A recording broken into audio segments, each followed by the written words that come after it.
Today's episode of GPE is brought to you by Spedicue Productions in association with Still Toking Productions and the Dorkening Podcast Network.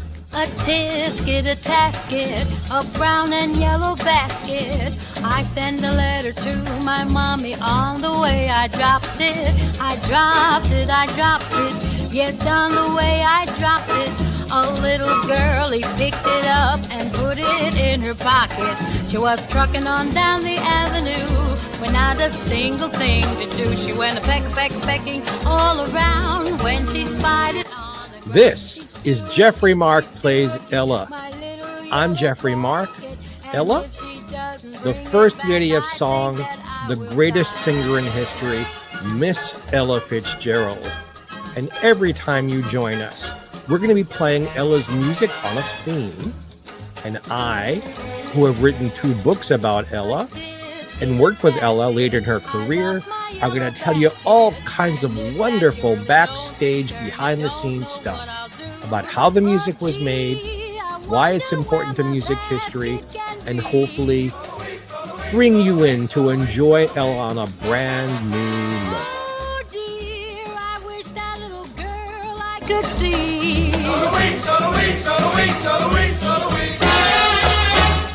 Oh, why was I so careless with that basket of mine? That itty bitty basket was a joy of mine. Basket, lost my yellow basket. Won't someone help me find my basket? Make me happy again. No, no, no, no. No, no, no, no. No, just a little yellow basket. A little yellow basket.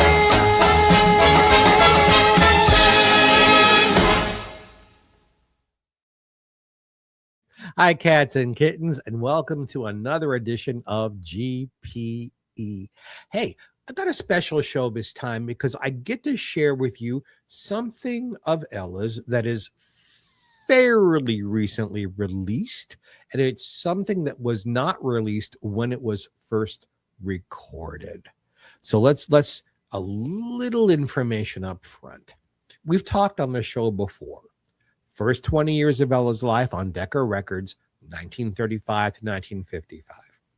In 1956, Ella's manager started Verve Records just for her, and they began recording all of these wonderful songbooks of the great American composers and all of these wonderful live concerts. Well, here's a little mixture of both, but it was not released when it was recorded.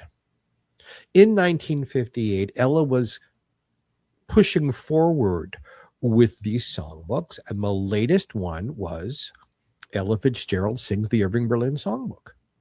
The conductor and arranger for the album was wonderful Paul Weston, who has wonderful memories of working with Ella.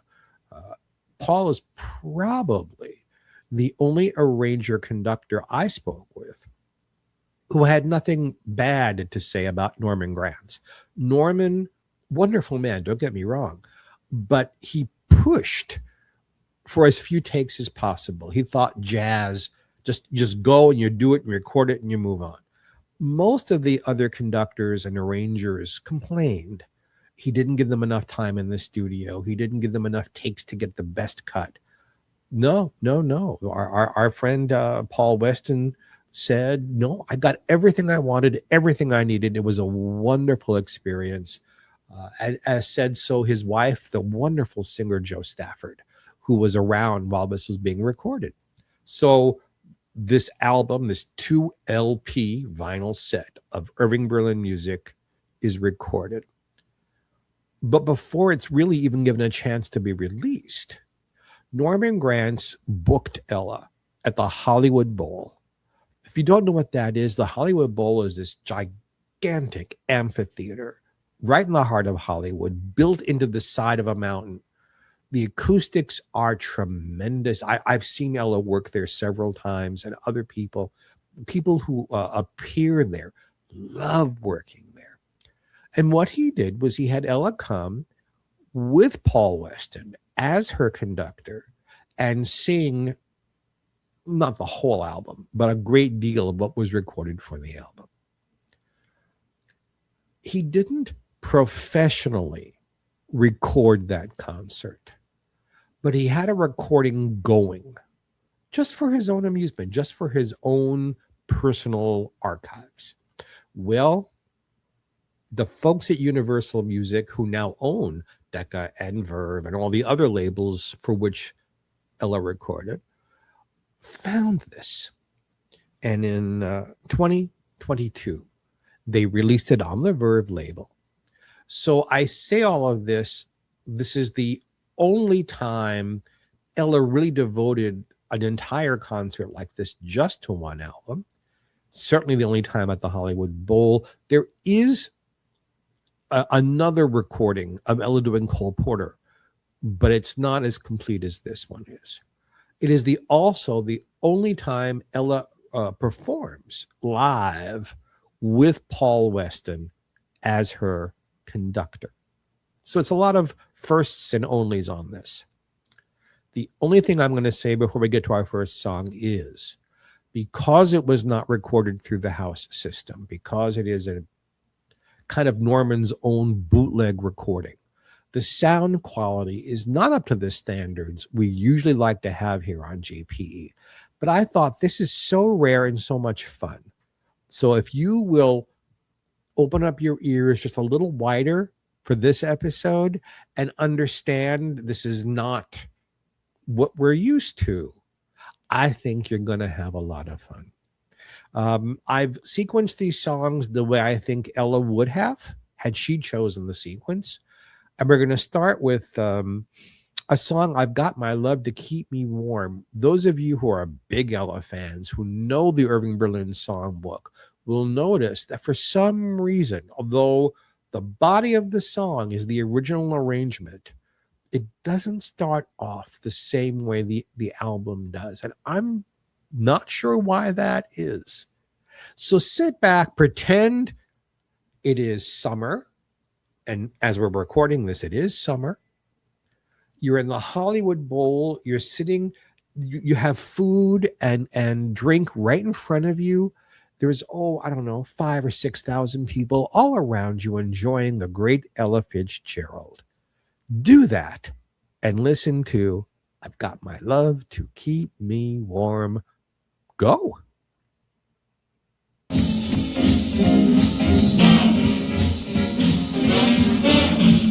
Snow is snowing, the winds are blowing, but I can weather the storm. What do I care how much it may storm? I've got my love to keep me warm. I can't remember a worse December. Just watch those icicles fall. What do I care if icicles fall? I've got my love to keep me warm. Off with my overcoat, off with my glove. I need no overcoat, I'm burning with love. My heart's on fire, the flame grows higher, but I can't weather the storm. What do I care how much it may storm? I've got my love to keep me warm. Snow is snowing, the winds are blowing, but I can weather the storm, storm, storm. What do I care how much it may storm? 'Cause I've got my love to keep me warm. I can't remember a worst December. Just watch those icicles fall, form, form. What do I care if icicles form? 'Cause I've got my love to keep you warm.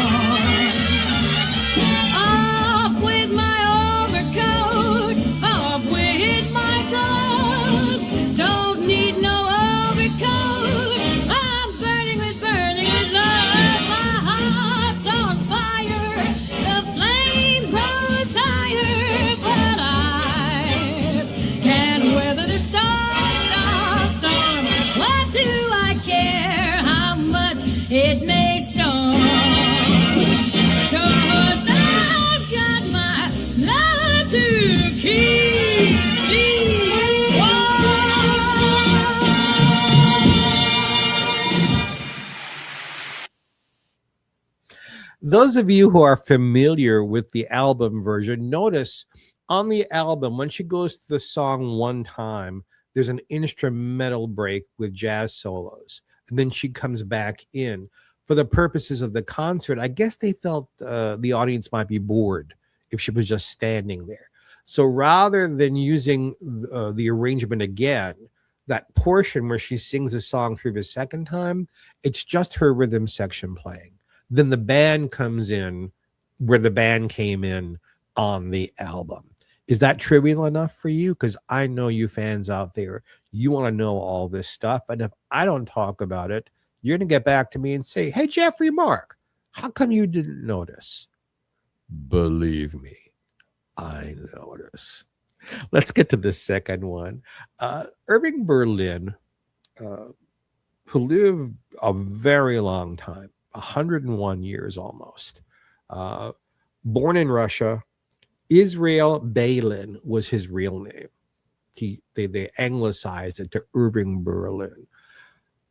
If you're a fan of Mr. Berlin's music, and you'll notice it in this concert, he seems to be almost obsessed with writing about the weather and dancing. So much of what he wrote through the years had one or two of those themes running through it. So this is one of the dancing songs. You'll also notice that probably if we looked at Mr. Berlin's entire career, the two people for whom he wrote the most music, meaning he literally wrote songs to come out of their mouths, were Ethel Merman and the incredible Fred Astaire. This is a Fred Astaire song. This is from one of the Fred Astaire Ginger Rogers movies, for which Mr. Berlin wrote the music and the lyrics, by the way.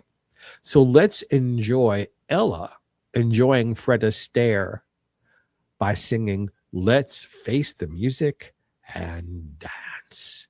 If you please, Mr. Music.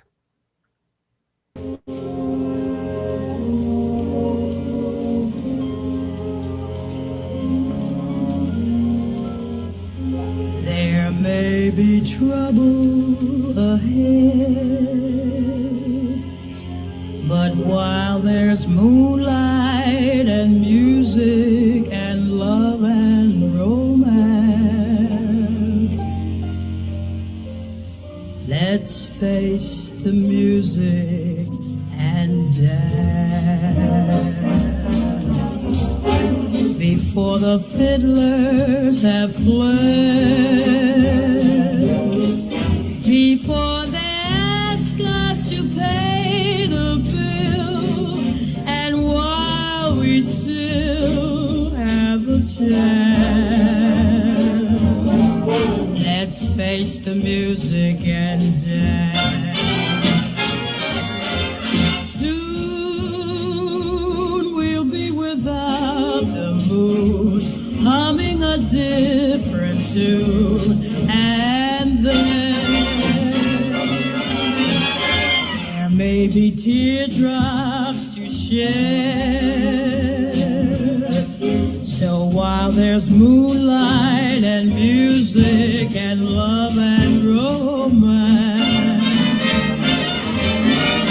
let's face the music and dance, dance. Let's face the music and dance.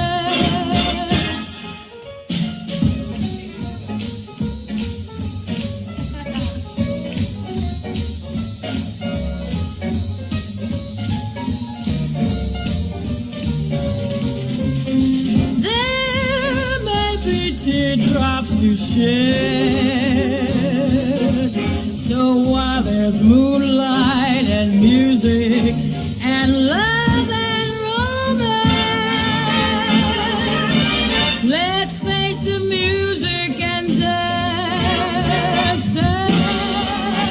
Let's face the music and dance. So while there's moonlight and music and love and romance, let's face the music and dance.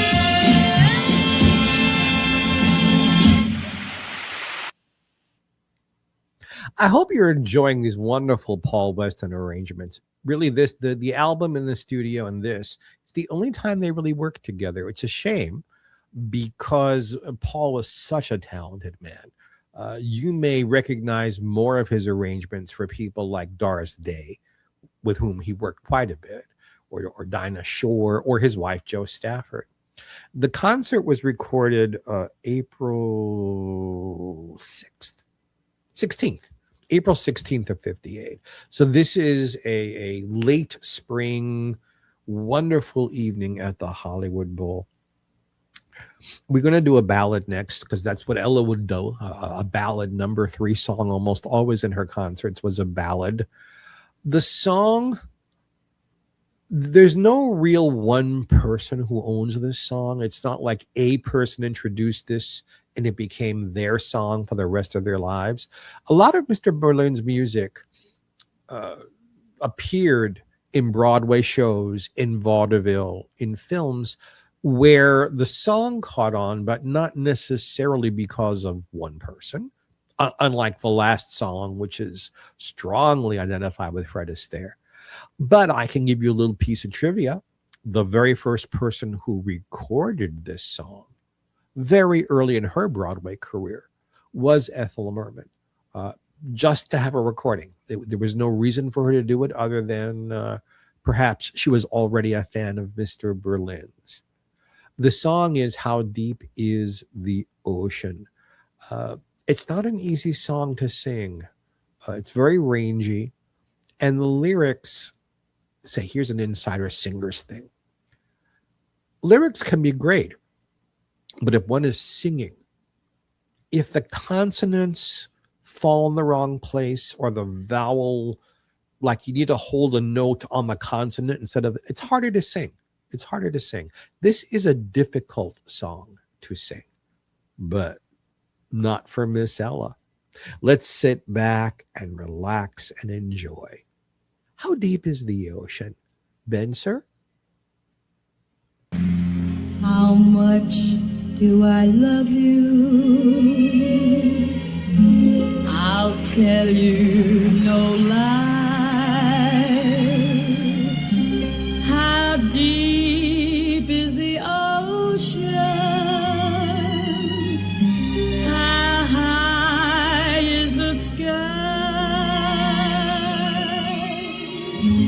How many times a day do I think of you?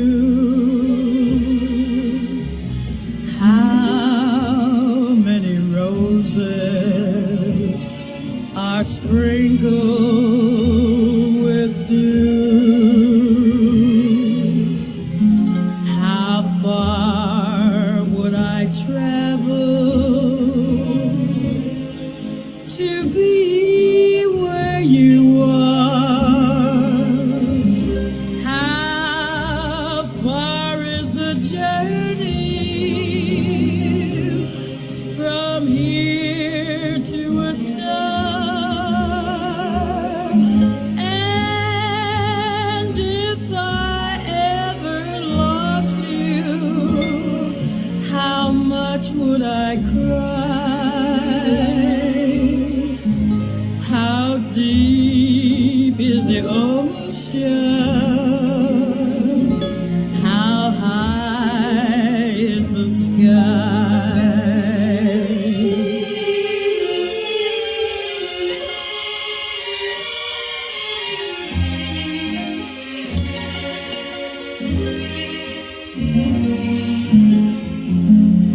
How far would I travel to be where you are?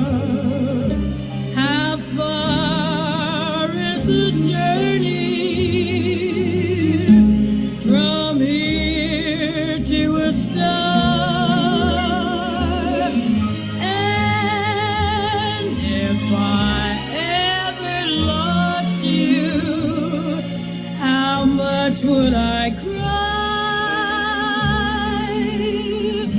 How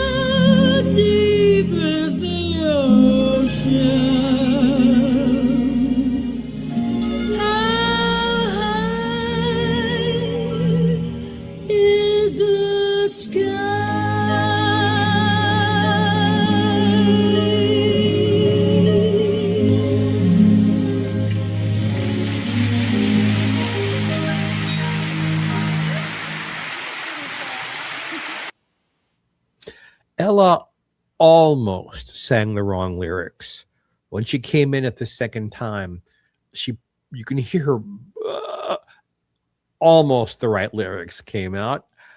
Ella was very nervous this night for several reasons. I think appearing at the Hollywood Bowl was a little nerve-wracking. It's very different than singing in a nightclub or singing in a concert hall. She had not yet been doing an awful lot of outdoors singing.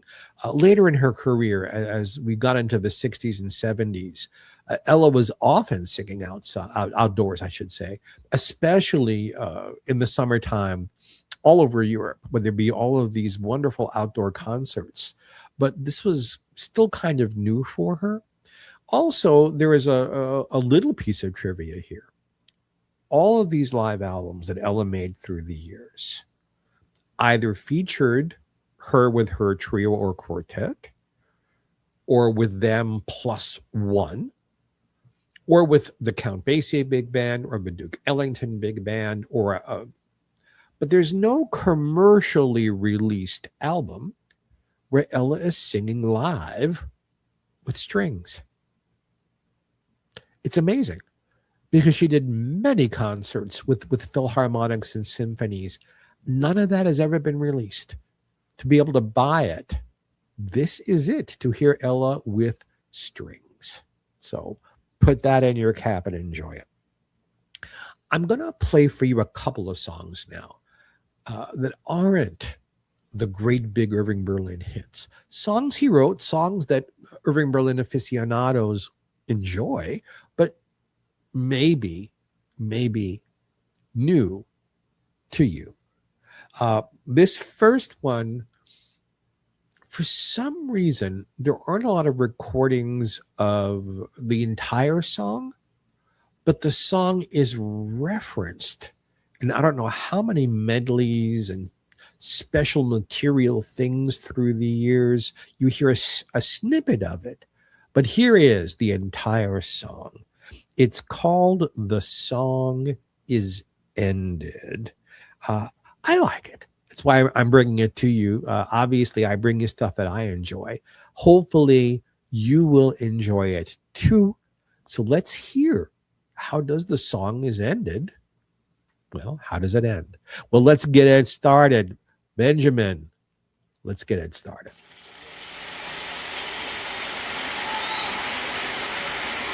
The song is ended, but the melody lingers on. You and the song are gone, but the melody lingers on.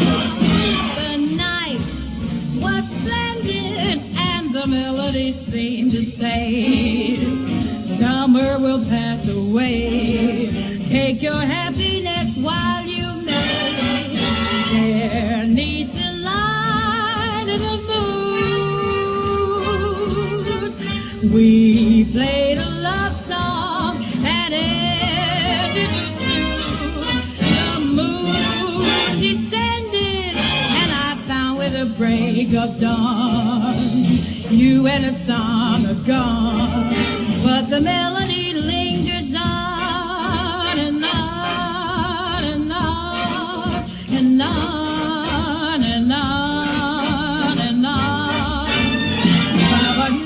Baby, na na na na na, you don't be beauty dee, baby, baby, baby, baby, da, ba la la da da da da da, e na da da da da da.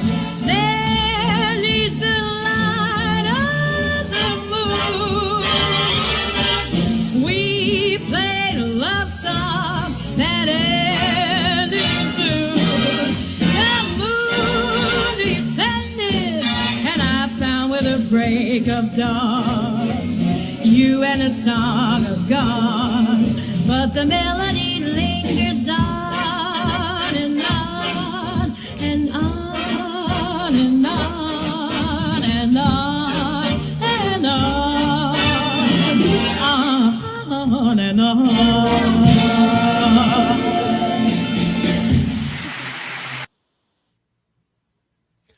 It was short, but it was sweet. Notice Irving Berlin's lyrics here. I mean, I can't imagine anyone writing cleaner, less risque lyrics than Irving Berlin. But, you know, the reference to the dawn coming and the person and the song are gone does kind of sort of intimate that perhaps they had spent the night together and come the break of day, the guy split. So sometimes Mr. Berlin could infuse a little bit of adultness into his lyrics, but he did it subtly and with incredible, great taste. This next one, again, unless you know Mr. Berlin's canon, you probably have never heard this before. It's a song called You're Laughing at Me. Before we play this song, I just want you to note, again, I assume you're a big fan of Ella's because you're here with us every week. Notice that Ella seems to be just the teeniest bit tentative about these songs. The reason is she'd never sung them live. When she did other live concerts, usually by the time Norman Granz got around to recording a concert, it was filled with songs that Ella had worked out live. She tried them this way and that way and kind of got into the groove of the song and felt really comfortable with it. And that's why the albums, or at least that's one of the reasons why these albums, these live concerts are so good. But here, Ella went into a studio, recorded these things, and there was no out-of-town tryout. There was no going around the country and trying these songs out and getting into the groove with them and then going to the Hollywood Bowl. And also, Ella had no idea if this was ever going to be released. This was a big push promotion for the album to sell copies of it in Los Angeles. She had no way of knowing that, you know, half a century later, this would be released and the general public would be listening to it. So you're hearing Ella. It isn't that her vocals is not wonderful, but without the usual confidence she had in live concerts. I wanted to make sure I said that before we move forward. You're laughing at me? Well, don't laugh at me and don't laugh at Ella. But let's listen to this song. And I hope, I really do hope I'm bringing you something new. Here's some new Ella. Go.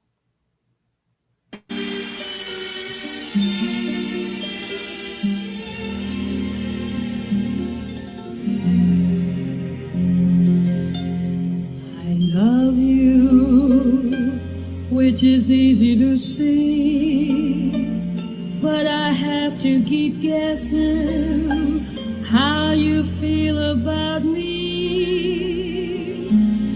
You listen to the words that I speak, but I feel that you listen with your tongue in your cheek.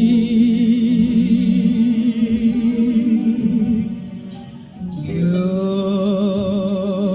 laughing at me. I can't be sentimental 'cause you're laughing at me. I know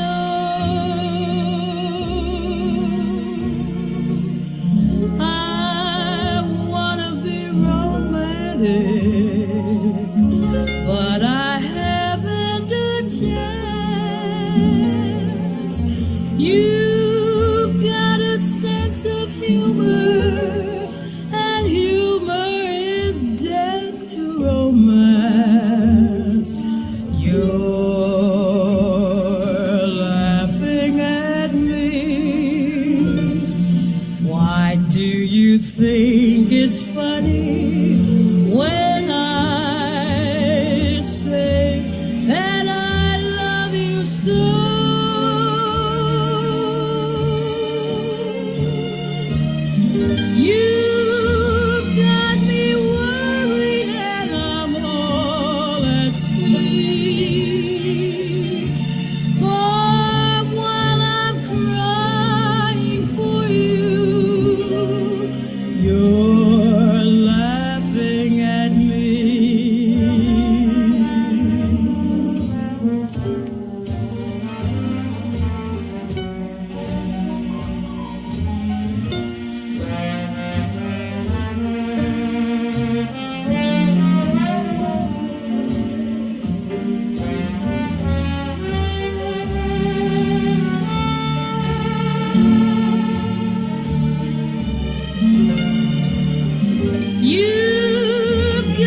Isn't that pretty? I hope it's new for you, and I hope you really, really loved it.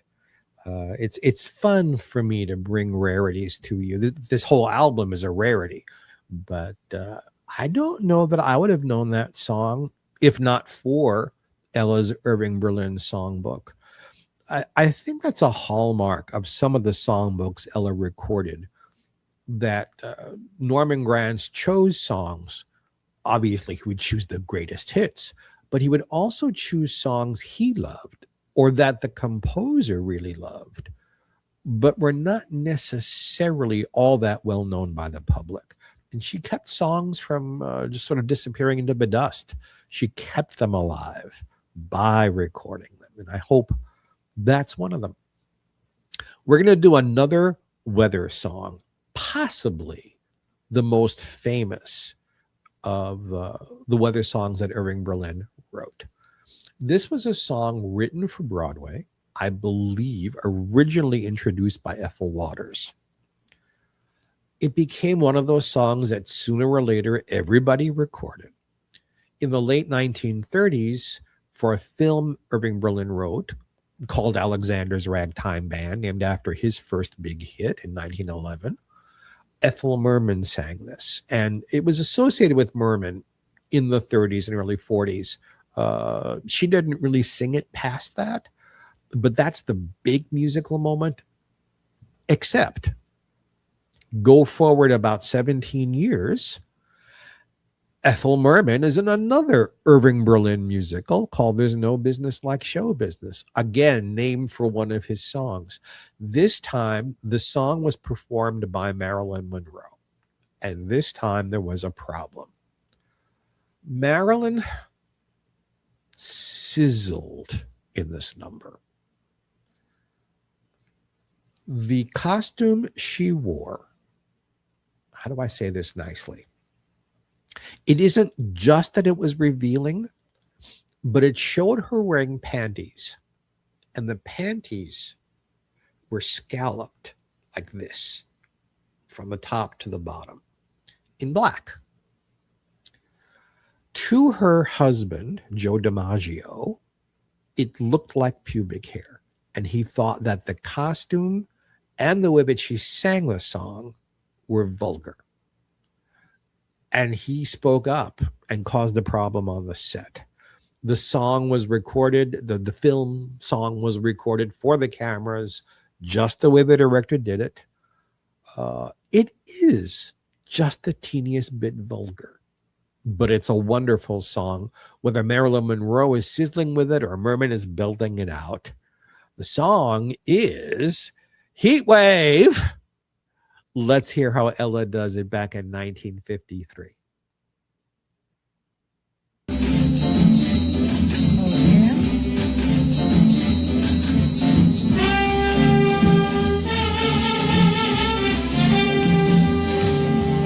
having a heat wave, a tropical heat wave. The temperature's rising, and it's surprising she certainly can.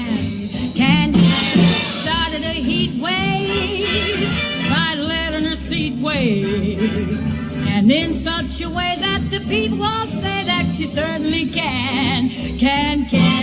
She, her anatomy made the mercury rise to 93. Yes, sir, having a heat wave, a tropical heat wave. The way that she moves, that thermometer proves that she certainly can.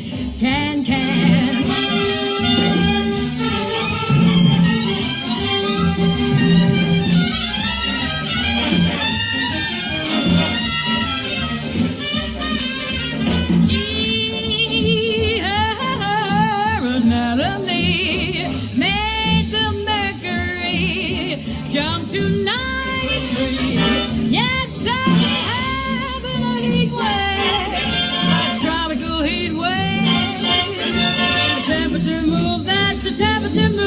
She certainly can. We're having a heat wave.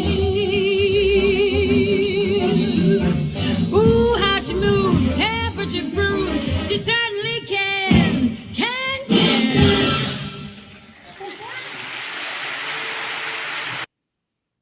Ella's laughing and I'm laughing because she goofed up the words. I don't know of any other singer who would misplace words the way Ella would and just keep going and not let it affect the performance, and sometimes actually made the performance better. And of course, the big get for Ella with that kind of thing was Mac the Knife, which we've played on this program before, and we'll probably do it again sometime, where Ella forgets the words and ends up with a hit song on a Grammy Award. You can't do better than that. Let's go on to another of the Fred Astaire songs. This is again Irving Berlin writing for Fred Astaire in films. It's one of those songs that, although it works well as a song, it does better in the film because it is a song of dancing seduction. That's the only way I can put it. Obviously, in a 1930s film, they weren't going to talk about sex, but, let yourself go, relax. Hey, guys listening to this or watching this, how many times have you said that to somebody else on a date? Let yourself go, relax. The purpose usually wasn't dancing. But here, it's how Mr. Berlin insinuated sensuality and sexuality in his songs while keeping them, enormously clean. Otherwise, you could not do them in a film, and you could not play them on the radio, which was very, very necessary back then to have a hit song.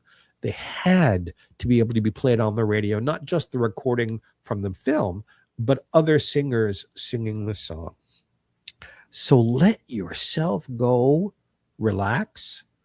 Well, I can't think of a better way to introduce the song. Let yourself go, relax. And let's let my wonderful friend and producer, Benjamin Bartlett, play the song for us. Let yourself go, relax.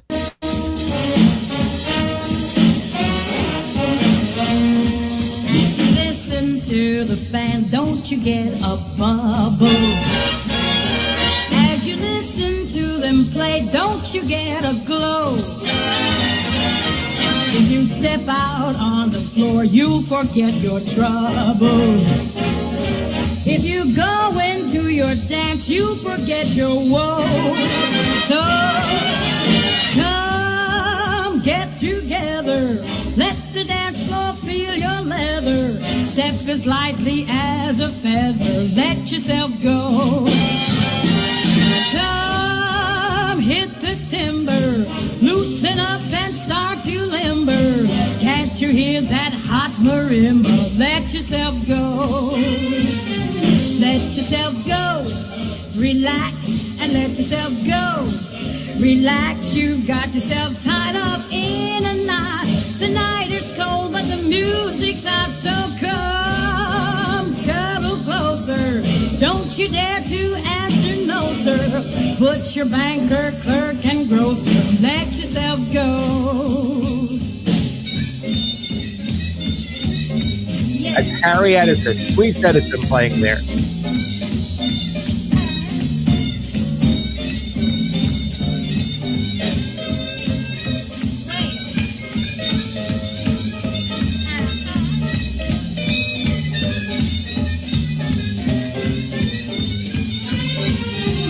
Let yourself go.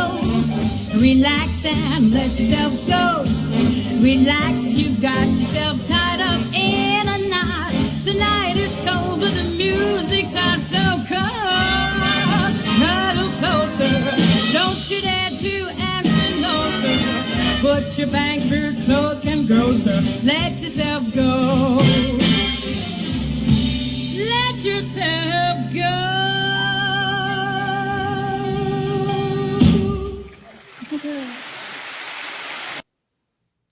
Two things I want to say.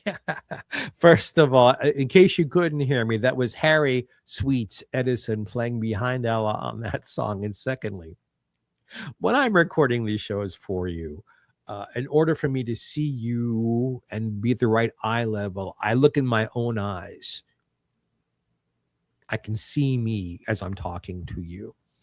I was trying to be intimate, and instead, I did one of the most awkward things I've ever done on a camera. Right before that song, I bopped my nose into my microphone. I'm sorry. I was trying to do this, and instead, I did something awkward and vulgar. I apologize for that. And yes, I was aware I was doing it when I did it, and I just sort of bit my tongue so I wouldn't ruin the song. You're going to forgive me, aren't you? Of course you are. Please? Good.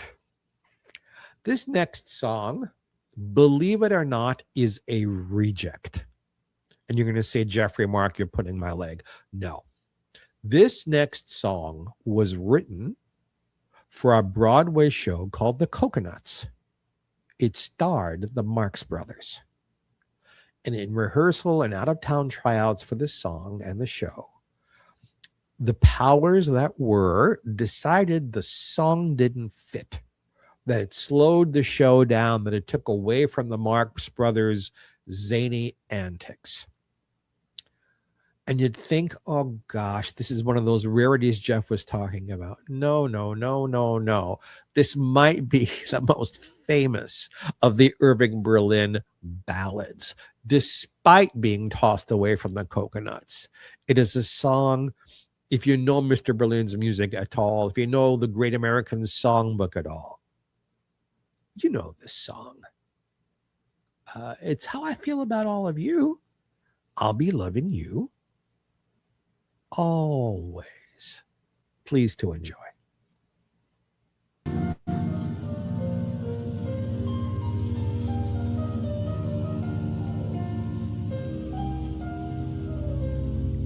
I'll be loving you always with a love that's true always. When the things you've planned need a helping hand, I will understand always, always. Things may not be fair always.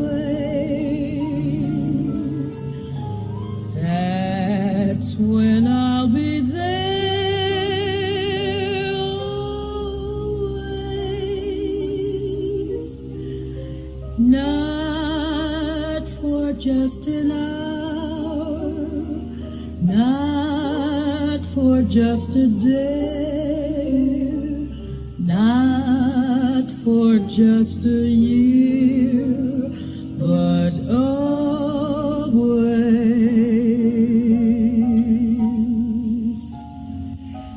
I'll be loving you always with the love that's true always.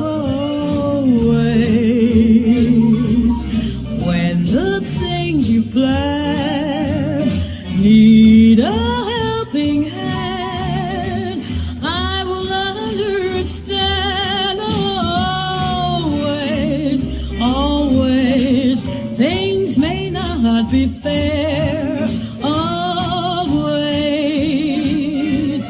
That's when I'll be there always. Not for just an hour, not for just a day, not for just a year, but always. Not for just an hour, not for just a day, not for just a year, but always.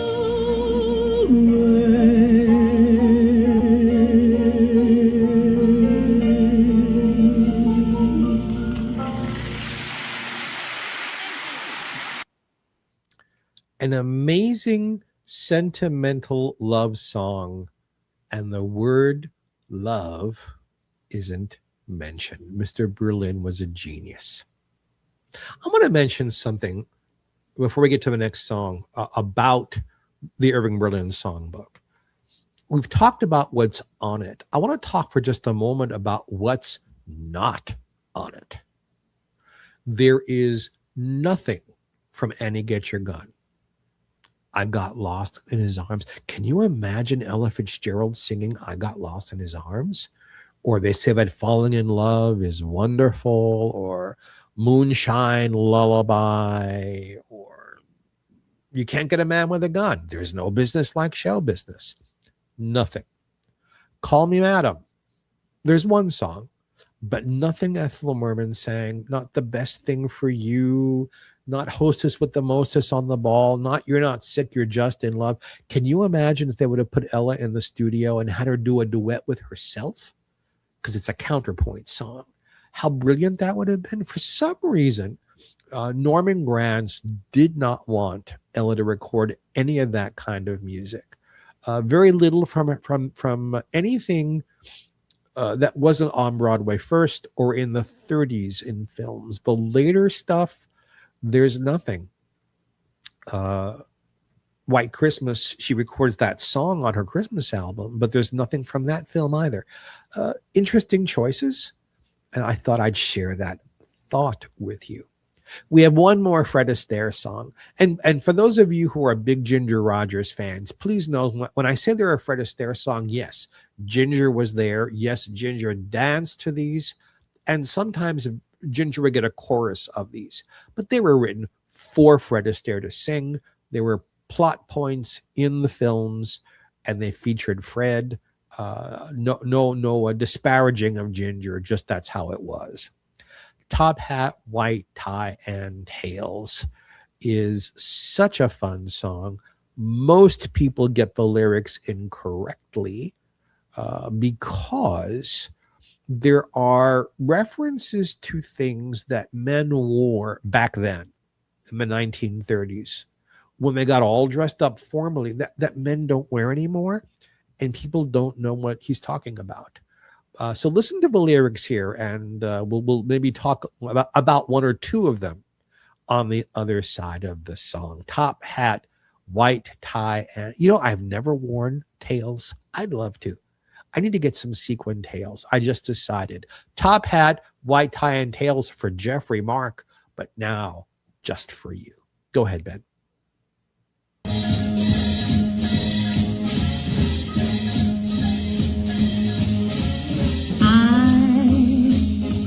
Putting on my top hat, tying up my white tails, brushing off my tails. I'm doing up my shirt front, putting in the shirt studs, polishing my nails. I'm stepping up, my dear, to breathe an atmosphere that simply reeks with class. And I trust that you'll excuse my dust when I step on the gas, for I'll be there, putting down my top hat, mussing up my white tie, dancing in my tail.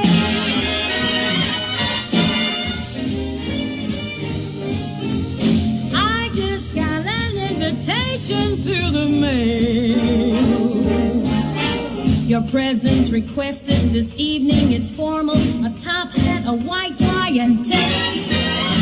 Nothing now could take the wind out of my sails, because I'm invited to step out this evening with top hat and white tie and tails. I'm putting on my top hat, tying up my white tie, brushing off my tail. I'm doing up my shirt front, putting in the shirt studs, polishing my nails. I'm stepping out, my dear, to breathe an that simply reeks with class. And I trust that you'll excuse my dust when I step on the gas. For I'll be there, putting down my top hat, mussing up my white tie, dancing in my tail.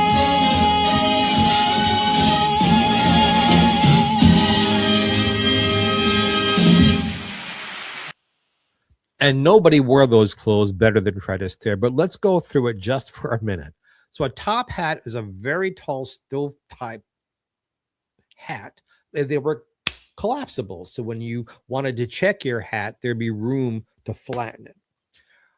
What we think of as a tuxedo back then were called dinner clothes. It was called a dinner jacket.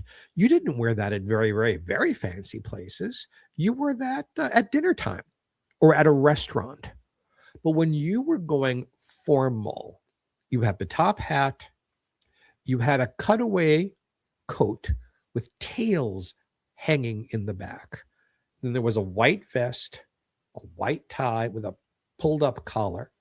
The shirt studs, instead of buttons, were these little, sometimes onyx, sometimes gemstone studs that went in that held the shirt together. You wore French cuffs.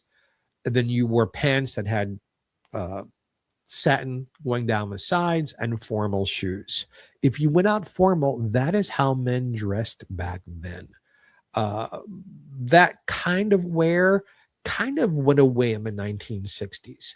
If you watch, if you can find on YouTube recordings of early Academy Awards TV shows or Emmy Award TV shows, you see a lot of the people still wearing the tails. At least the hosts did. After a while, that just went away, and it's a shame because it's fun to wear, and I need to get me one. Yeah. I talked about this song earlier in the program. Now think about it. Ella is recording this live concert in 1958. In 1911, right? That's a long time before. Irving Berlin had his first hit. It wasn't the first song he wrote, but the song, I mean, I can't come up with a song really much more famous than this. It set off a whole kind of music, ragtime. It was just breaking through then, and this was the theme song to all of that kind of music. It is probably mostly associated with Al Jolson, who sang it a lot, Ethel Merman, who sang it in all of her concerts and recorded it on her albums and sang it in the film Is No Business Like Show Business. The song, it's hard to do something different with this. So listen to what Ella does with it. It's not usual that Ella does character singing while she's doing a song. Almost always it's straight jazz, but here she gives it a little schmaltz, a little something extra of character because of what the song is. The song is Alexander's Ragtime Band. Go.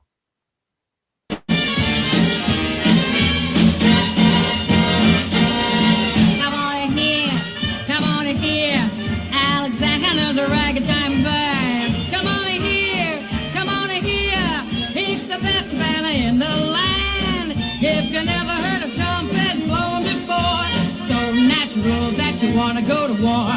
It's just the best this band would have. Oh, my honey lamb, come on along, let me take you by the hand. Up to the man, who's the leader of the band. And if you care to hear the Swanee River played in a ragtime, come on in here, Alexander's a ragtime band.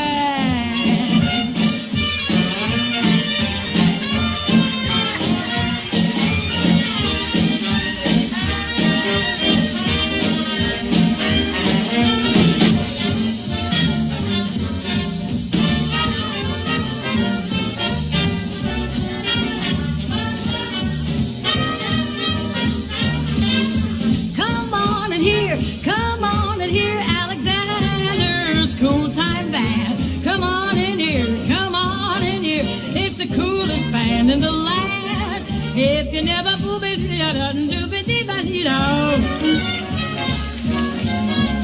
it's just the coolest band out there. Why, honey, lamb, come on along. Let me take you to the leader of the band. Come on along. Listen to this real cool band. And if you care to hear the Swanee River played in cool time,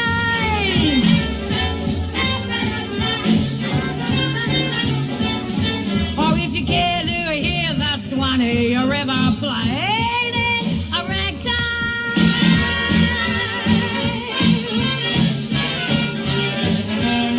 come on here, Alexander's ragtime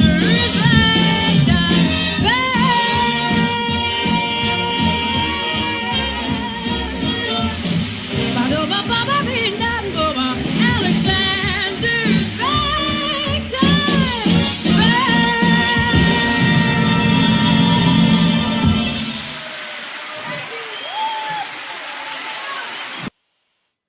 When the audience starts applauding long before you finish, you know you've done a good job. Irving Berlin. I mean, think about it. Alexander's Ragtime Band. There's no business like show business. White Christmas. Easter Parade. God Bless America. His music really does still live on with us. Probably more than any other composer. We, the whole world, we took Irving Berlin's music to our hearts.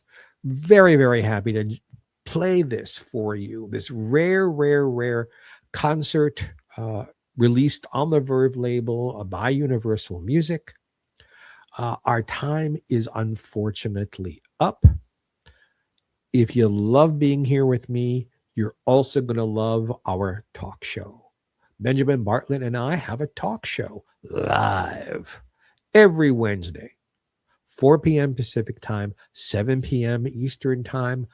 I know you guys live all over the world. God bless you that you're here with us from all over the world. So adjust that time for wherever you happen to live because it's live.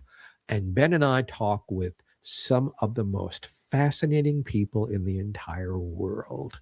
And we are thrilled that millions of you are joining us on that program as well. Let's thank Randy West, our wonderful announcer. Ben is my producer on this show, co-host. He created the show and producer on the other show. Until next time, and I see you live or you come and join us here on GPE, from the bottom of my heart, God bless you and